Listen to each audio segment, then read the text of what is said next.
I was in the shower this morning, and I couldn't help but think about sadomasochism in the funny pages. I'm sorry, what? I'm sorry, wait, let's repeat that sentence. I was in the shower. Sadomasochism in the funnies? Sadomasochism Okay. in the funny pages. Yeah. Okay. Well, take Charlie Brown. That is a textbook masochist, right? You after a few times of Lucy pulling the football away, at a certain part, Charlie's got to be enjoying that.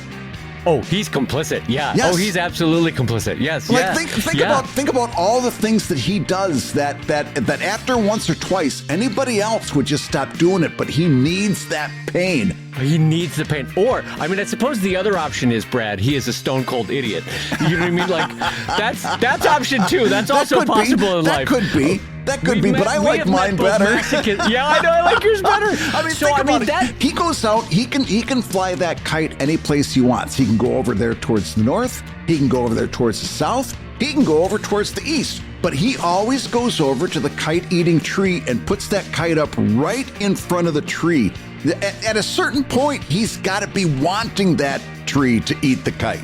You're right, because the kite-treating tree is in a fixed location. Yeah, it's rooted down. He's going near the tree. It doesn't move around. He's moving to the tree. It's not even a question of you don't even need to be close. If you're 100 feet away, that tree ain't getting it. No. Holy hell. Well, okay, so let's preclude my possibility that he's a stone cold idiot. Do we know for a fact whether he was ever kicked in the head by a mule or anything as a smaller child? It's not part of the core lore, is it? No, Charlie not Brown? the core lore. The closest we get to the mule is the one that Sparky got his nickname from, but that was never written into Peanuts. But no, I mean, think about it. At a certain point, even I, who was a stone cold idiot, I figured out at a very young age, baseball isn't for me. Yes. I just stopped trying. At a certain point, I'm like, hey, this isn't working out for me. Hold on, now you're right, because also, unless you are a masochist, you don't agree to manage that team season in, season out. Yes. When they are collectively a group of morons and can't win a game. You also don't go to a psychiatrist and pay 5 cents when she's just going to abuse you, unless that's what you're seeking. You're right. Yeah, that's right. He's doomed to a life of therapy, 5 cents at a time, and just tortured every time. So hold on. Are we saying that 15 years on, we can absolutely see Charlie Brown paying someone to walk on his back with stiletto heels? Because if that's what he's into, that's his weird kink. Well, think about it. What is Charlie Brown's tagline? It's not bad grief. Oh, it's good grief. Oh, Brad Geiger, it's good grief. Oh my God, he's a masochist. Brad Geiger, it's good grief. Oh, on that note, I'm going to say hello, everybody, and welcome to Comic Lab, the show about good grief and making comics. Good grief and making a living from comics. I'm Brad Geiger, the author of the Webcomics Handbook and the creator of Evil, Inc. And I'm Dave Kellett, who has learned too much about Charles Schultz's deep psychology today, a cartoonist of Drive and Sheldon and co-director of Stripped. And this week's hour of comics advice is made possible by your support at patreon.com/comiclab. So Dave, let's talk comics. Let's talk comics, my friend. Let's move away quickly from Charles Schultz. Charles Schultz's dirty little secret. Oh, my goodness. Charlie Brown's a masochist. I never thought of it that way, Brad. Oh, boy. My Tuesday is significantly less happy now because of this. Yeah, we came right out of the gate. Well, listen, I'm going to jump right into a question from one of our Comic Lab backers that is going to have you making even more exclamations like the one you just did. Starts like this. Hi, Brad and Dave. I love your show, and I have a question about exclamation marks. How many are too many? Is it preferable to make them cursive as opposed to straight? Do you leave a space between the word and the exclamation mark? I'm really curious what your advice is on this matter. A proofreader once advised me use 1 or 3, but never 2 exclamation points because that might seem like an accident or a typo. Thanks for considering this and keep up the good work. And then there's a space and there's about 20 exclamation points. So Dave, what do you think about this? A proofreader told this person You can use 1 exclamation point, or you can use 3, but you can't use 2. Okay, so I've got strong opinions on that, but I'm going to save that one to last. I'm going to rifle through all the other ones. Okay. Do you leave a space between the word and the exclamation point? I'm going to say no to that. Contrary to my friend David Malky's affectation of putting a space, his sort of Victorian affectation between the space and the exclamation point, I'm going to say it is general proofreaders. Copywriters' correction that there is no space between the exclamation and the word. I'm going to say, in terms of using an italic exclamation point next to a regular font, I'm going to say that's also a no-no. Usually you try to match the font across the word and the mark at the end, whether it's a question mark, a colon, a comma, a period. You try to match them. And then a proofreader once advised me to use 1 or 3, but never 2. I actually agree with that. I also, having worked as a proofreader for a year on a medical device manufacturing magazine, Bradley, which, let me tell you, these are the jobs right out of college. Oh, yeah. Boy, did I hate my life at that point.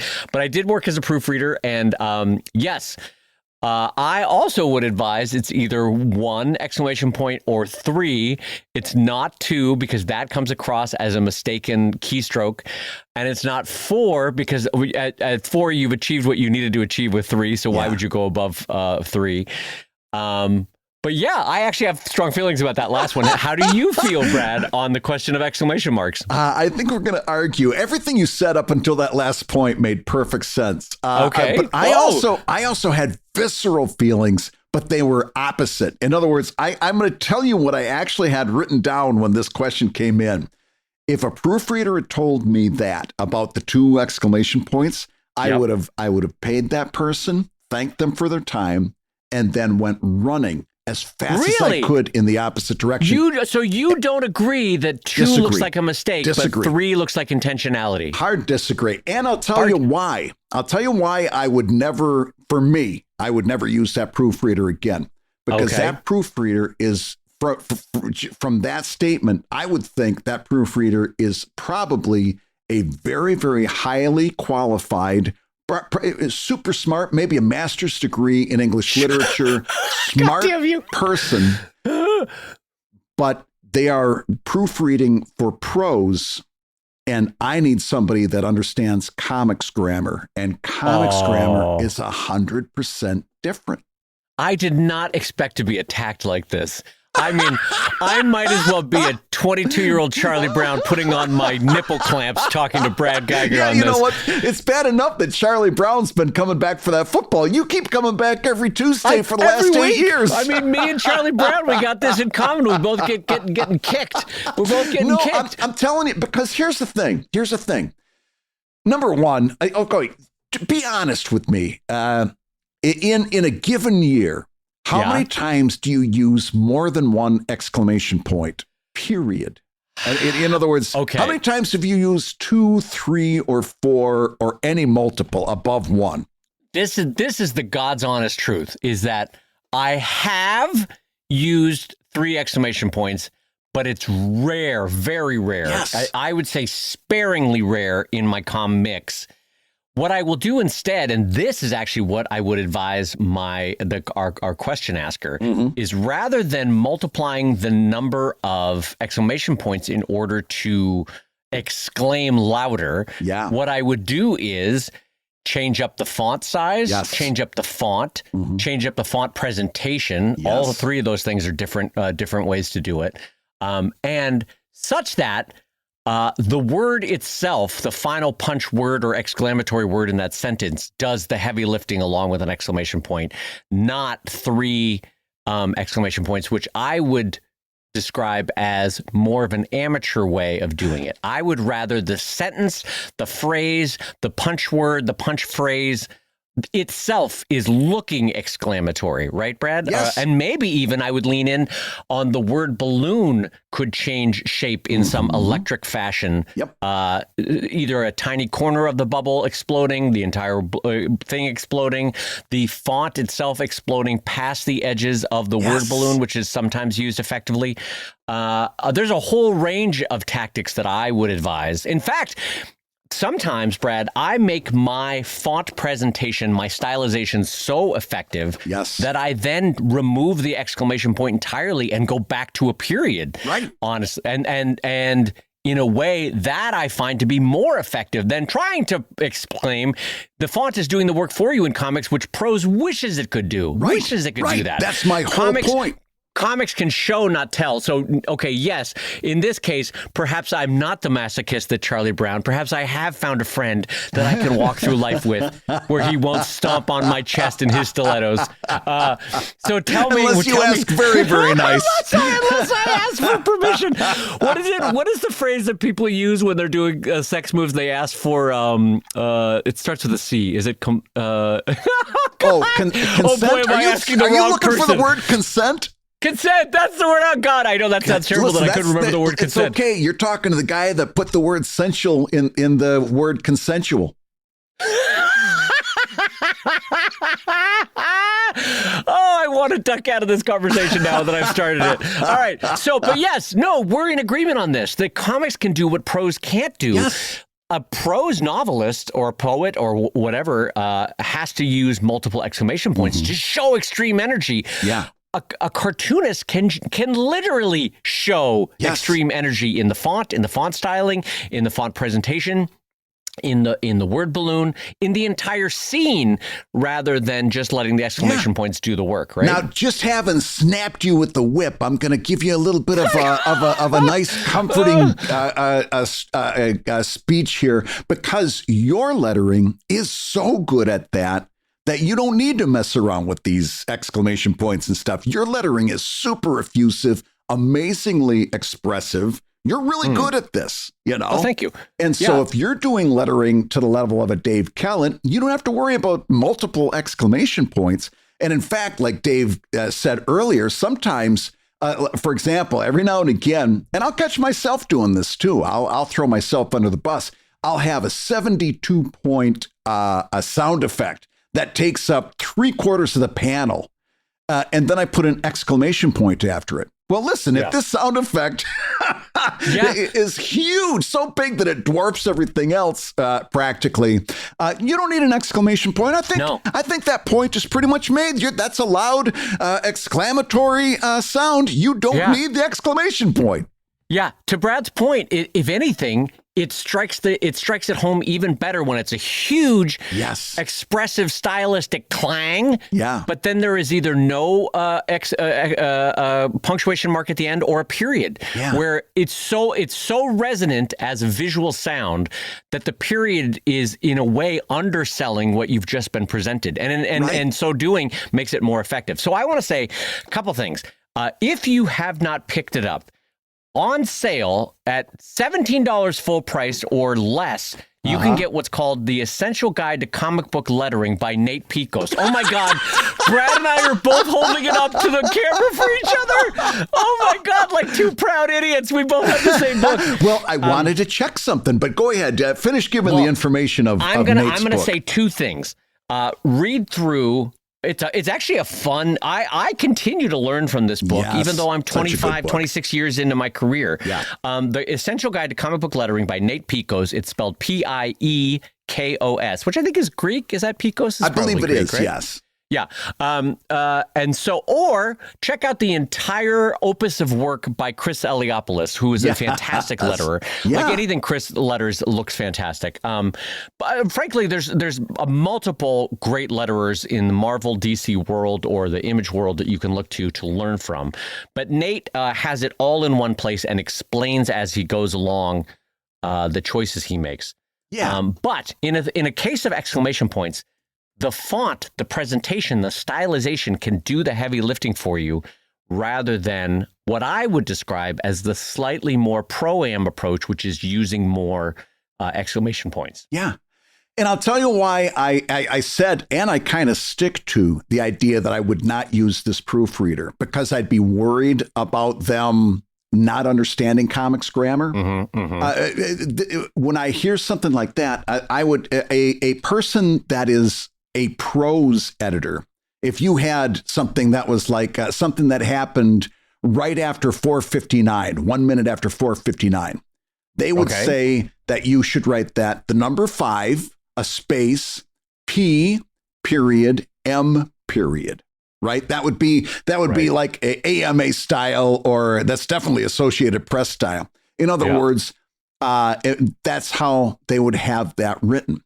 And if you've listened to us talk about lettering on this show for any amount of time, that's going to drive me up the wall, because number one, in no way, shape, or form should you have a numeral in your word balloon, except for some very, very rare instances like 5,243,068, right? I just want you to know that I hear your voice in my head every time I go to type out a number. And it's as you should. 9 times out of 10, my inner Brad Geiger has dissuaded me from using the numeral. But 1 time out of 10, I'll still use the numeral, and I'll hear my inner Brad Geiger going, "You're making a mistake. Oh. This is not the right way to do it. It's just not." And I'm like, "Damn you, inner Brad Geiger." So I can't get away from you even when I'm by myself in a room. Oh, there's nothing makes me more proud. But no, like if it was 5 p.m., I would write out 5, F-I-V-E, and then I would say o'clock, right? Yeah. And if it's got to be in the evening, I'll do whatever I need to do, 5 o'clock in the evening or so forth. But in no way, shape, or form would I ever do the number 5 and then A.M. or P.M. And I here's another thing. I am a comics grammar hardhead when it comes to this. Boy, sure is my inner Brad Geiger too. For example, sometimes in certain cases, I won't say have to, like you have to go to the doctor. Sometimes have to, H-A-F-T-A.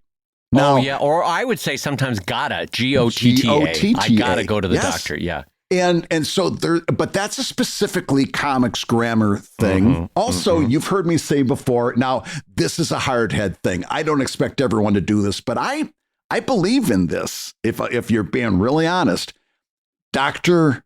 Geiger, D-O-C-T-O-R,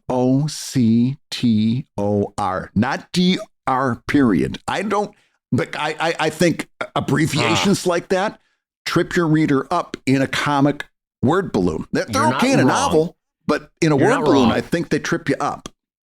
I will say I have used them, and I don't disagree, gang. Brad's right, because your reader, even with all good intention, there will be a percentage of people that will see it as a full stop, like a period in terms of like, this is the end of a sentence or this is the end of this phrase. Yeah. You're also going to get a tiny percentage of people that will confuse doctor with drive in terms of DR period. Street and saint.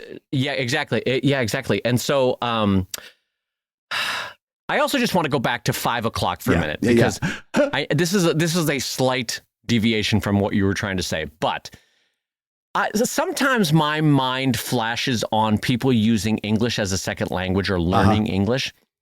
And there is no more bonkers, insane, batshit word in English than O''clock. Yeah. How the hell did someone in 1710 go, you know what's a great way to say it? O'clock with a little apostrophe in the middle of the word. That's the most bonkers, batshit word in English. And how is someone who is ESL supposed to know what the hell that means? Yeah. You know what I mean? Yeah. English Sign Language? Yeah. No, ESL? English has a second language. I thought ESL. Oh, ASL is American Sign Language. Okay, I'm with you.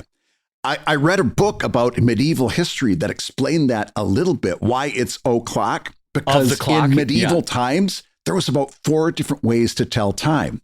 You either told it by the sun, by the church bells, by the clock, or there was like a 4th version. So if you said it was 5, I think you it was might birds, mean by the sun or something else. You had to specify of the clock.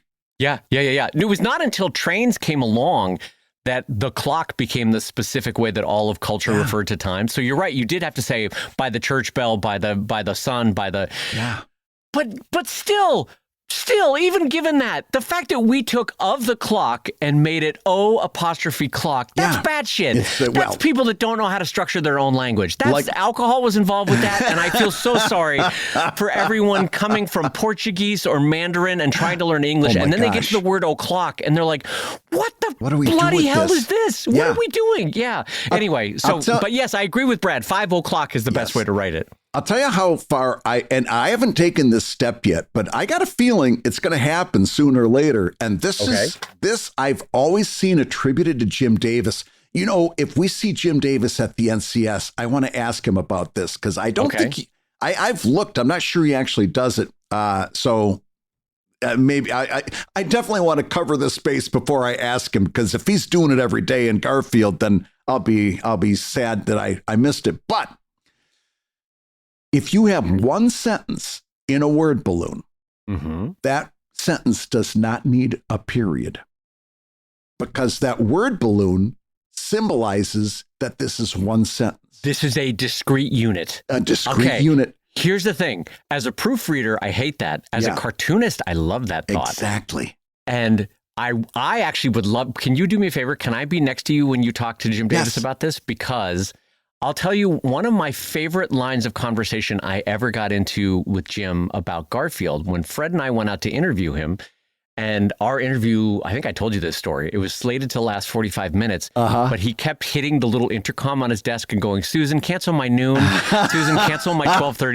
Because I could tell he was enjoying the conversation so much. But anyway, one of the questions that I asked him, and he's like, wow, no one's ever asked me that before, was I said, Jim, I want to, something to the effect of, Jim, I want to give you your flowers, because one of the things you've done with Garfield that I don't think enough people give you credit for is you had a drive to simplify Garfield again and again and again. Like you really tried to reduce out everything that was not core necessary.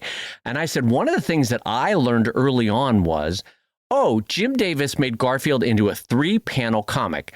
Setup, extension of the punchline, and then punchline, right? But what he did was he completely removed the inner panel so that it was panel cartoon, negative panel comic, panel, and then final panel comic. Right. There was no border on the middle panel. Thank you for saying that better. Yes, I was struggling. But he removed the border on the inner panel because the other two sandwiched it in and did the work for it, right? Yeah. So he realized that you didn't need the inner panel because it was by virtue of negative space, it was delineated from the other two. Brilliant, right? Reduces the amount of lines in Garfield. But I think that's also true with what you've just said about the discrete unit of a single sentence or exclamation or phrase in a Garfield balloon doesn't have a period at the end of it. And I just double checked because I wasn't 100% certain. But I'm just looking at some Garfield comics right now. And if it's a single sentence, it doesn't have a period. I think he had a drive to simplify down to the barest bones what could communicate, right? I think that's brilliant. I gotta say, whatever your opinion of Garfield, that's freaking brilliant to try to reduce and reduce and reduce. For him to say, this word balloon symbolizes that this is a sentence. And again, it's the same concept of prose proofreading versus comics grammar. You need periods at the end of every sentence if you're doing prose, right? Right. But you don't need them in comics. That word balloon says this is a sentence. Right. So remember a couple of weeks ago, gang, where Brad said you've got to meet readers where they are. That you've got to communicate with them in a way that achieves the medium and achieves the limits of the medium and what it's best served as. But the same is true also with language and with exclamation points and with Davis's removal of the period. What I'm getting at there is the period was introduced for prose. It was introduced for, hey, we're going to end this thought. Now here's a new thought. So the period represents the end of a sentence, right? It met the readers of prose where they were. You need an indicator that this sentence is ending. For the cartoonists and I don't do it, but for the cartoonists that don't use a period at the end of a single sentence word balloon, what they're saying is, I'm meeting the reader where they are. The reader knows this is a complete discrete unit of communication because the word balloon limits it That's kind of brilliant in Yes, terms it of is. like modifying language and meeting the reader where they are with the medium that the comic strip can present. I just on a philosophical level of language, that's really interesting. Yeah. And so there's so many different permutations of this. In fact, the reason that I reached for Nate Picos's book is because I figured at some point we were going to talk about a combination ? Exclamation point. Or what is that called? The when you combine them into one symbol, it's called an interrobang. interrobang. I knew it had a cool word. Nobody's using that. No reader knows what that is. Can I tell you, Dave Malky's using that phrase. He knows what an interrobang is. And I tell you what, it would not make for a bad Evil Inc. After Dark title, Brad.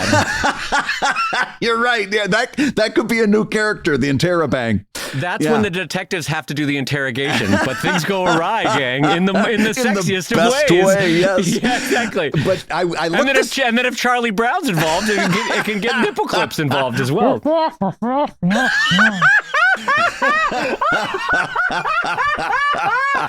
my God, you caught me off guard with that. Well, that's what things really go. Anyway, Charlie. So I was wondering, because I actually found it. It's on page 119. What's the proper way? ? Exclamation point, exclamation point, ? And according to Nate, Marvel and DC had a rule that the question mark comes first and then the exclamation point. But I'll be honest with you, there are some times, I think that's how I do it by default, but there are times that I've had the exclamation point first because I felt it was more of an exclamation than a sentence. You know what I mean? So this is fascinating. We've never talked about this. I love it when 9 years in, we have new things to talk about. Yes. So first of all, I never will use an interrobang. No. It confuses the hell out of people, and it looks like an accident because it never caught on in printmaking or in written language. So I don't use the interrobang. But now, to your point, Brad, this is fascinating. Yeah.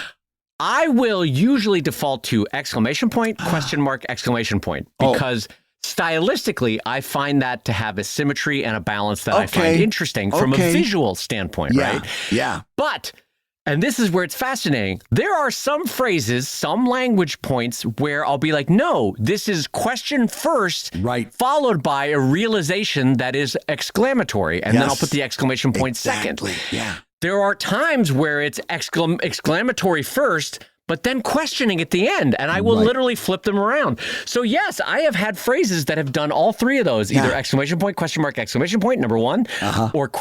Exclamation point, or exclamation point, ? All based on the dawning realization or change in mood as one thinks through a phrase or says a phrase. I do the same thing. I think I default to ? Exclamation point, but I've done it in the other ways that you described. Because it had those same emotional constructs behind it. And I wanted to somehow show that. And also, I mean, taking the conversation all the way through, you also have the option of bold text with a question mark. That's the same as ? Exclamation point. Yes, right? I was just, God, we are the like. I was just going to say the same thing. You've got that too. Yeah, I mean, listen, if I think when you're at the area of 2 exclamation points, if that's your default, I want to challenge you to use the full strength of what lettering can be, because lettering can take care of that 2 exclamation point problem real quick, because you can get that same effect, but better. In other words, we don't have to limit to ourselves to what prose laid out in front of us. You know what I mean? Right. There's that idea in cognitive thinking that a language structures how you think, and how you think in turn structures the language. Because you and I think and speak in English, we literally think a specific way versus someone who speaks and thinks in Mandarin versus someone who speaks and thinks in Portuguese. Like the language itself. Anyway, that's a totally different line of cognitive thinking. But let me just say this. There are languages that have figured out better tricks, and as a not particularly good Spanish speaker, I will just say Spanish handles sentence structure better by telling you at the beginning of the sentence, yes. this is going to be an exclamatory statement. This is going to be a questioning statement.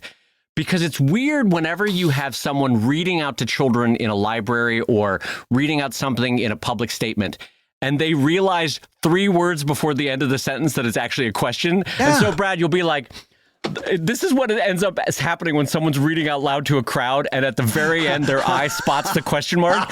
They go, and so the dog walked to the school? Like, it changes at the very end, and you're like, Spanish just handles that better. Yeah. Now, am I saying as a cartoonist that, we should do that? No, I'm not. No. English doesn't allow for it, and you would be seen as weird if you did it in English.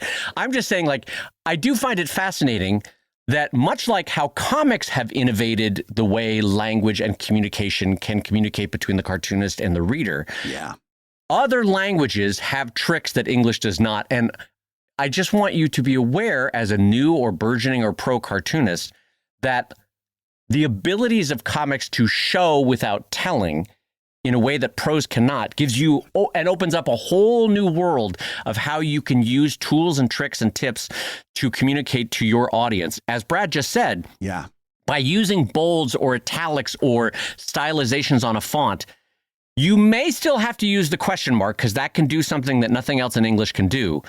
But you could probably drop the exclamation point on a exclamatory if you stylize it in a way that makes it absolutely clear that, yes, that you are questioning something, but you're doing it with a huge exclamatory expression, So anyway, all of which to say is, wow, this simple question unlocked like 30 minutes of conversation from us, Brad. I kind of thought it would, because there's so much in lettering that is so powerful that it really is worth taking a little bit of time. And it's why not for nothing, I stick with it. If I'm working with a proofreader who I don't think has not an understanding, but a respect for comics grammar. And what it can do, yes. And that might not be, and it's not saying the person's a bad person. You and I eat, live, breathe, sleep this topic, right?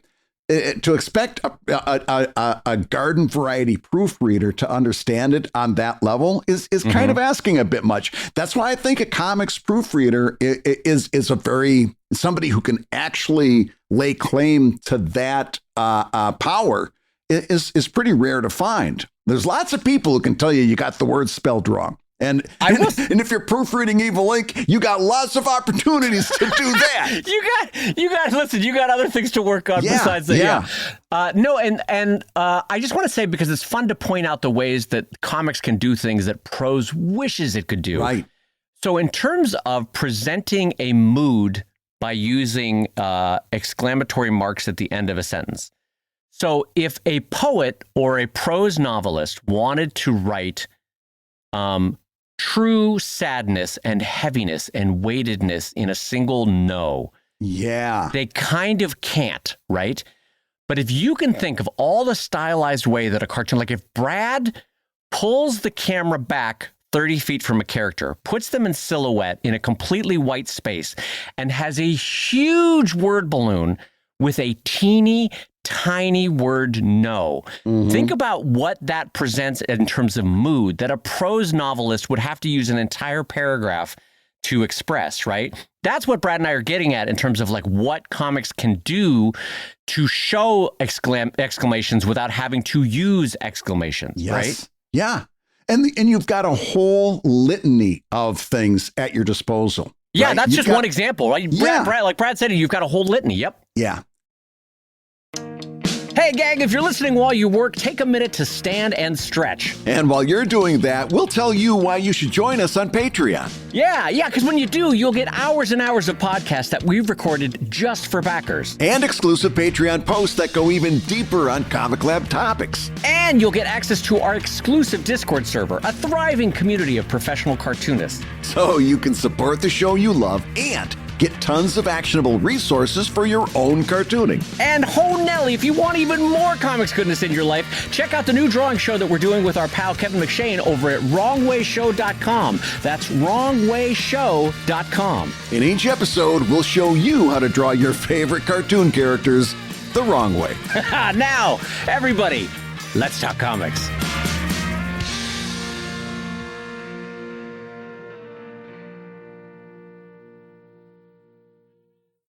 So, Dave, now that we're at the midpoint of the show, let's take a second and remind people where we're going to be on August 6th through the 8th in Columbus, Ohio.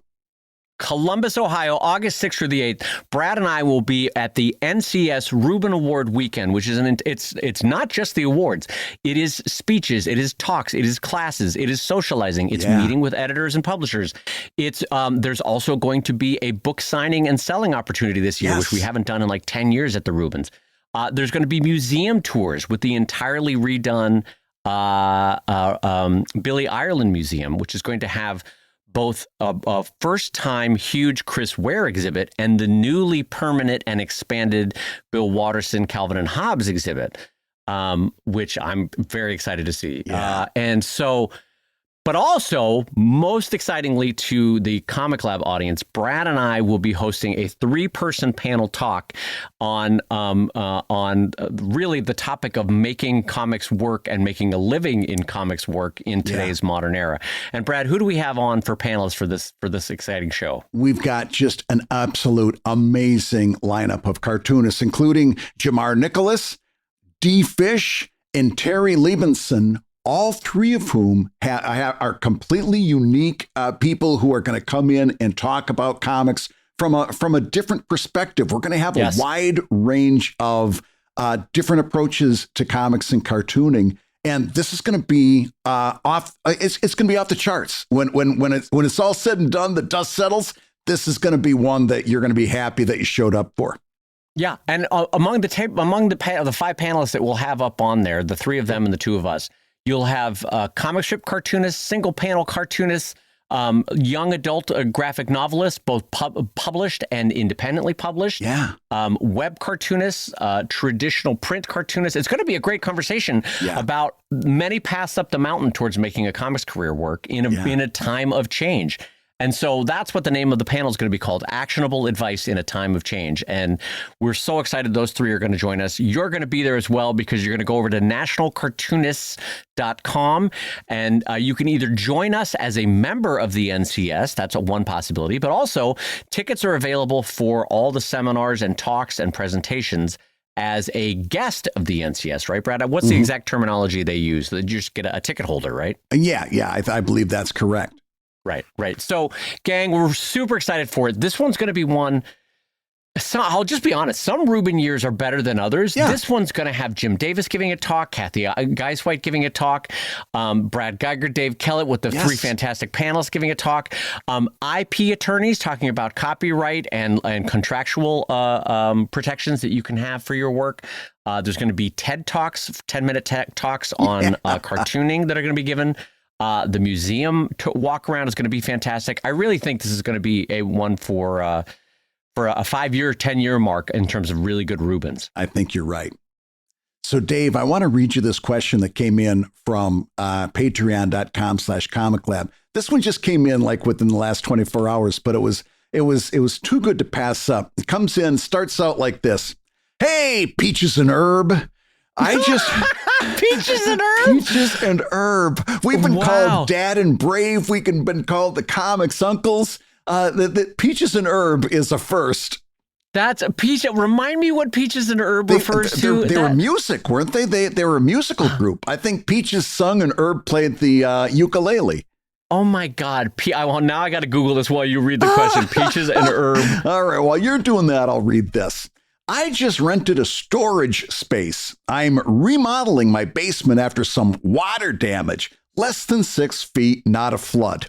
I would love to hear Brad retell the tale of when he remodeled his house and how he survived. Dave, you've also uprooted your happy place, right? How did you survive? How do you regain your creative groove after a big interruption in the flow? Well, this is a great question, but before anybody does anything, I need everyone to go do a Google search of Peaches and Herb and then click images because every single album cover, Brad, is Peaches giving Herb, Herb giving Peaches a kiss on the cheek. There's like 10 album covers of Herb giving Peaches a kiss. And by the way, I love that her name is Peaches. Oh God my damn it, gosh. why does Peaches seem like such a diminutive phrase for a person? Peaches. This is my wife, and Peaches. Herb. Oh my goodness. Do you see what I mean? Yeah. Every album cover is Herb giving Peaches a kiss. What were Peaches and Herb's best known hits, I wonder? I got to look this up. Songs. I don't know. Reunited. That one, you know. Reunited. That song's and it fantastic. feels so good. My personal favorite, Shake Your Groove Thing. That song is also fantastic. Oh, just listen, those two alone, that's all-star material right there. Yeah. Listen to us shit-talking Peaches and Herb when they have two banger American hits. Yes, they've had a better creative career than you or I are ever going to have. Yeah, exactly. They're far more culturally relevant than Dave Kellett will ever be. Yes, although exactly. Now I have an idea for our next Comic Lab logo to put out on our podcast. Oh, if our first album cover is not one of us giving the other one a smooch on the cheek, then we have learned nothing from Peaches and Herb. This is where we've gone wrong, Brad. Yes. This is where we've gone wrong. We can fight after the show about who gets to be Peaches and who gets to be Herb. Oh my God! I'm literally going to go listen to some Peaches and Herb after the show. This is great. Okay, so the question was, that's right. The question was about redoing or remaking a space and how disruptive it can be to your career. And I will just say, oh my Lord, it can be very disruptive, but the final result is delightful. I twice now, Brad knows this. I live in Southern California, which or at least in my area of Los Angeles, has traditional separated garages from the house. Mm-hmm. That's not true of all American houses. Like if you're overseas and you Google classic suburban house, sometimes the garage is like there's bedrooms over it, that kind of a thing. But in the 50s, my first two houses both had separated garages. And what I did was I hired a contractor to convert the garages into a studio. Yeah. So that I could, Brad remembers this, I would physically walk out of my house, walk 20 steps, and then physically walk into my studio because the old garage became the studio. So that meant that they had to raise the cement level, put in new electrical lines, put in windows. In both cases, I brought plumbing out to the studio so that I'd have a bathroom. It was a lot. The cost was high, but it also helped me sell the houses later on. Mm-hmm. Anyway, this is more than anybody wanted. The point being, hugely disruptive for the 6 to 9 months while the construction was going on, and then disruptive for another 1 to 6 months while I set up the studio, if you know what I mean. But God, I loved it after it was done. It was so great psychologically to have a dedicated space to go to, and Brad will attest to this. Yeah, because you have a second location of a studio, right? I've moved 2 times. I had a home studio, and then I moved to this building in a very small office, and then I moved to a bigger office, and now I moved to the place I'm in now, which is about twice the size of the previous one. And I got to tell you, we're coming up on 2 years, and I still don't have everything like out of boxes, if you will. In other words, I've got a whole bunch of art, original art that I want to put up on the walls. I had a little push before the last Kickstarter just so I could make some room in here. Mm-hmm. But like I literally have one of those things that once I get the art up on the wall, that's going to free one entire table that I can take down, put up shelves, and then take a bunch of the boxes that are just in corners and put them up on shelves. Like, it's just like, I got to just get one little push to get one thing, and then everything dominoes after that. And we have talked about this before. That's a mental load. In other words, that's something that I need to do. I need to just take some time and get it done. Because every time I walk in and I see like a pile of things over here and a pile of things over there, and it's just it weighs on you, right? Yes, it's not all aesthetics. Of course, I'd like to get my original. It's a cognitive load, you said. Yes, it's just I need to get that straightened out in here. But then again, we're coming up on 2 years in September. Eventually it's got to get done. But man, until then, it is a little bit of a hindrance on your creativity, because that it weighs on you. You're constantly looking around saying, "Oh Christ, I got to deal with that." Yeah. Oh yeah, it absolutely, and it saps a little bit of your joy, a little bit, every time you walk by that box or that hung frame. And yeah, to Brad's point, setting up a new space, if you are at all have an aesthetic as an artist, you want it to look a certain way too. You want it to look clean, which requires you to kind of spend a whole day or a half a day at least hanging up pictures on a wall. Yeah. And then if you extend that to moving house, my God, you can burn up a year just getting the house in the way you want to do it, you know? And so the lesson Glow and I actually learned on our most recent move, we've lived in this house for 8 years, 9 years, something like that. We learned this lesson. The previous 2 houses, it took us about a year to get everything set up, right, Brad? Mm-hmm. Glow and I literally took time off work and just said, we are just going to spend the next 2 weeks just setting up the house. Yeah. All the Target runs. All the Target runs, all the Container Store runs, all the runs to Home Depot to fix this pipe or hang this thing on the wall or get this thing moved over to here or put all the earthquake strapping up or do all this. You know, that, by the way, that's something Brad does not have to do is put up the earthquake strapping. But let me tell you one bookcase during an earthquake kind of shimmy towards your head and you're like, I'm putting up earthquake strapping. But that literally just doing the earthquake strapping around the house took me a full day. And it's not that much drilling. It's just like, each one is like 20 minutes. Yeah. It takes you a full GD day to do that all around the house though. So Glow and I were like, no, every box, we are unboxing every box. We're putting everything in its place. Every picture will be up on the wall. Otherwise, like Brad, on year 2, and I can tell that he's still got his Peaches and Herb albums not hung up yet. No, I haven't. Well, I've got Peaches, but no herb. No herb. Why did that give me? That's such a great way to do that joke. I've got my Peaches. I've got no herb. I haven't been able to find my herb for months. What's funny, by the way, when everybody's Googling Peaches and Herb, you'll see their transition from 1950s Motown to Herb has the most fantastic chops in the 60s and 70s. Like everybody's style went out the window in the late 60s and 70s. Everyone's like, you know what looks great? Mutton chops. Mutton chops is great on a human being. Oh my God. Then the 80s rolled around and we all said, you know what doesn't look great? Mutton chops. Yeah.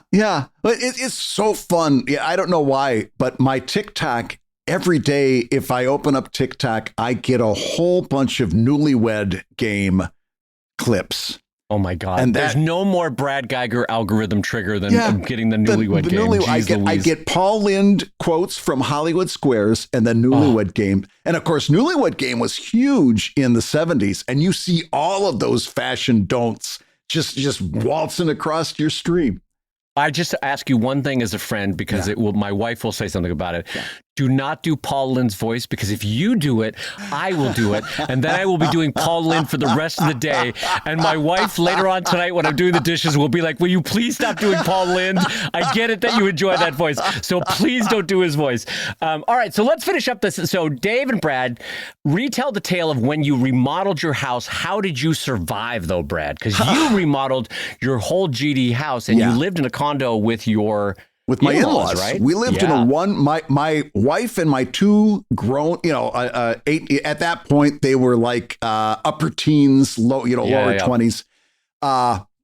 And the 4 of us moved in with my in-laws in their 1-bedroom condo. And we were there for, I think, 4 months. It was supposed to be shorter, but then it was stretching on. And so that, you know how it is with contractors. It's always, one more thing, and this is taking a little bit longer, and boppity beep. And they were doing that, and all of a sudden we got this news alert that these people were coming down with this communicable disease. They were calling it COVID. And all my in-laws saw the perfect opportunity. They said, you guys have got to move back into that house because we don't know how long this pandemic is going to take.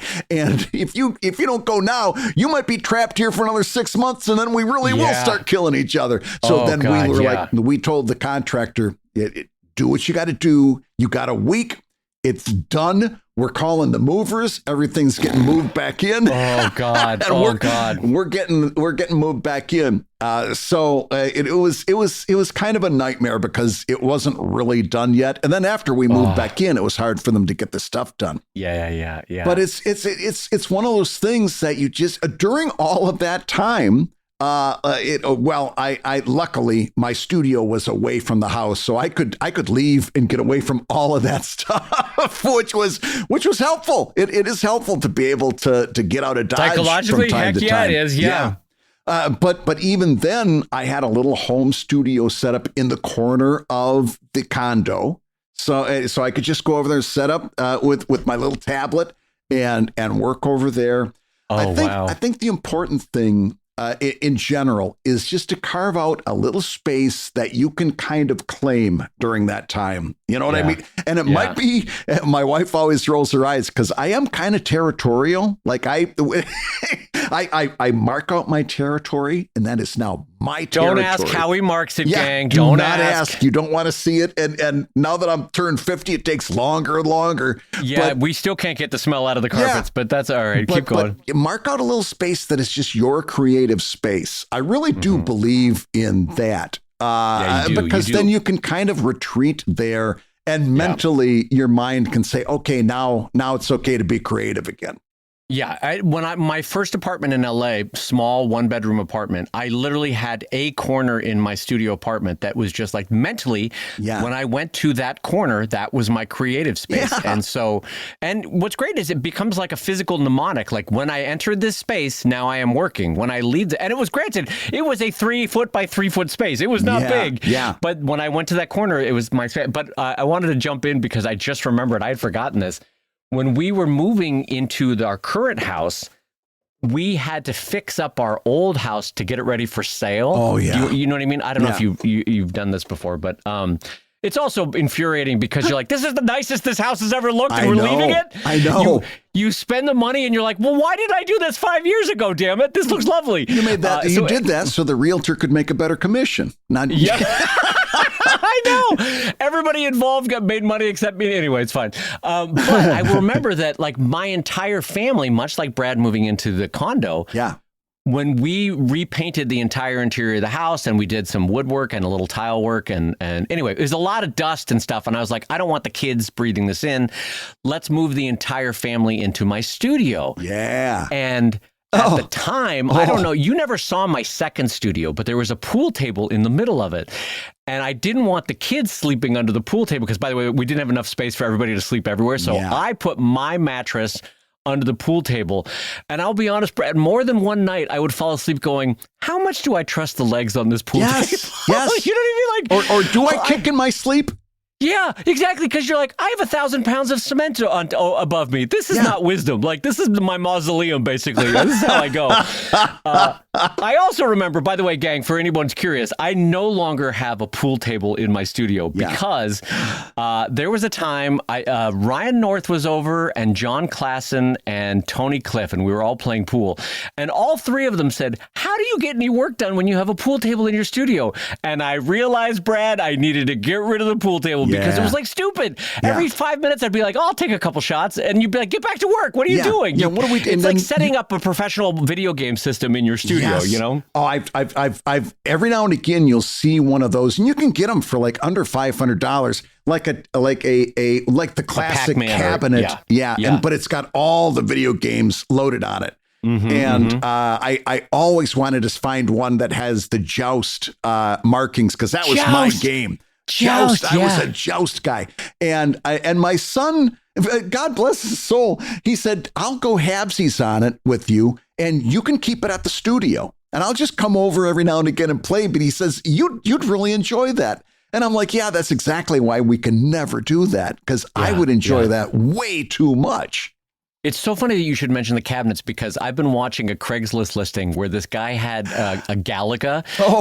All it does is Galaga. It's nothing else. It's like an original cabinet. Yeah. So at first it was $750 and the guy had this really nice write-up on it. I was like, well, yeah, that's interesting. I noted it, but I didn't take any action on it.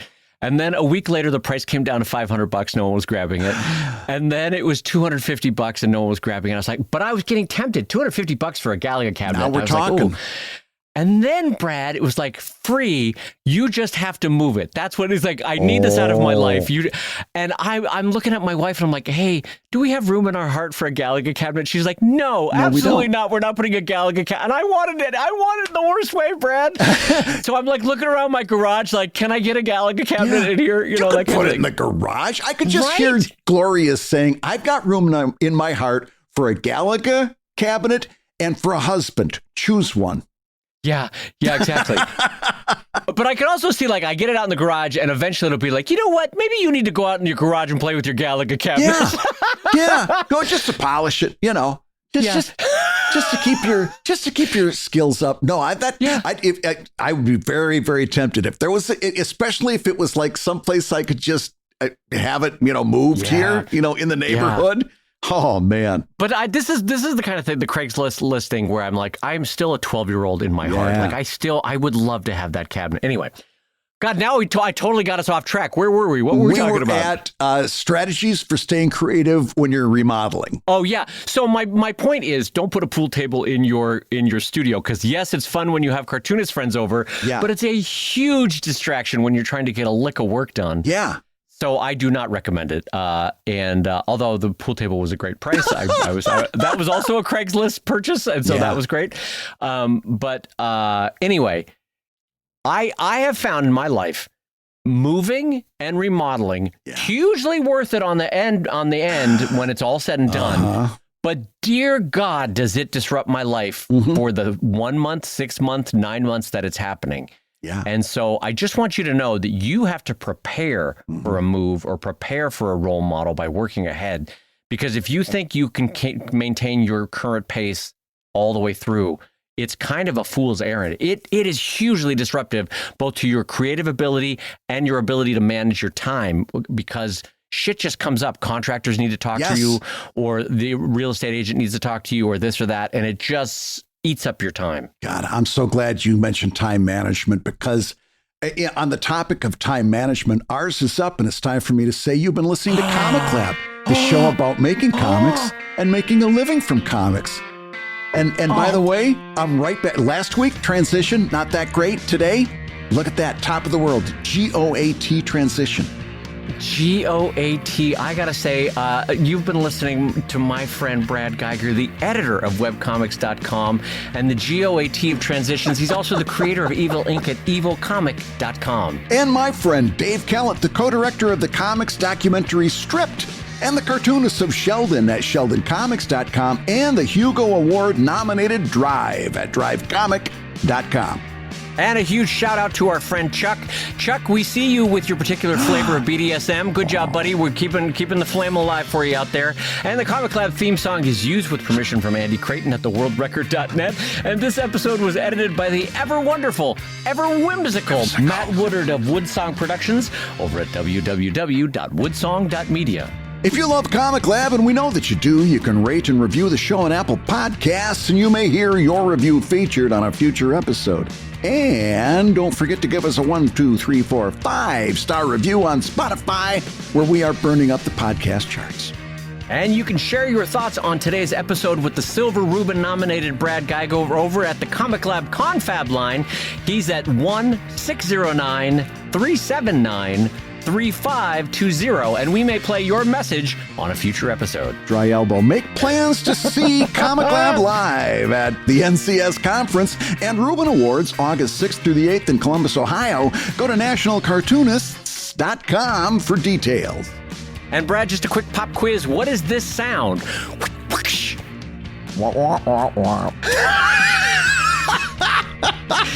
You got it. That's Charlie Brown waking up in the morning. And Comic Lab is made possible by your support at patreon.com/Comic Lab. So we will go ahead and say that twice.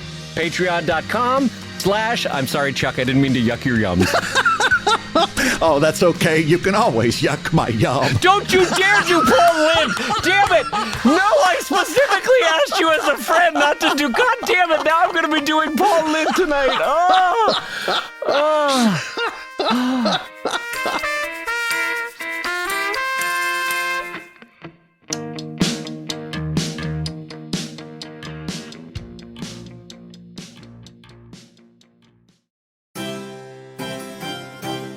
And now, broadcasting live from the hallowed halls of Oxford University, where the air is thick with old leather and academic rigor, it's time for the Histories of Sequential Art with our esteemed guest professor, Dr. Reginald Wigglesby.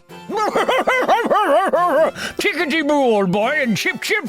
It's always a delightful to receive a call from Colonel Geiger of His Majesty's 3rd Mounted Regiment. So pip-pip and what-ho, Colonel Geiger. Well, what is today's comics query? It's okay to let someone finish the sentence. Sorry about that. I would imagine that's a bit of hard cheese. But you know, I always like to try to stump you and your infinite knowledge of comics history, so I've got a stumper for you. On this date in comics history, for the first time, Ignatz threw a brick at Crazy Cat's head. The question is, what had he been throwing up until this point? Oh, yes, Ignatz and Crazy Cat from the famous comic strip Crazy Cat, 1910s, 1920s, beautiful comic strip, arguably one of the most artistically unique comic strips in all of comics history.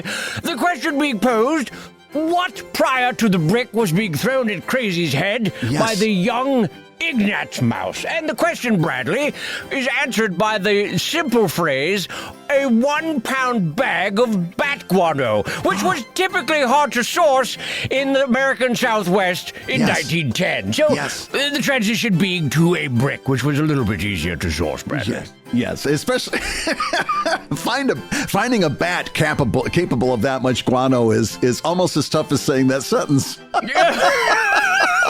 A bit hard to wrestle to the ground, admittedly, yes. It's a bit like one's friends stealing the phrase hot cheese from someone. It's a bit like that.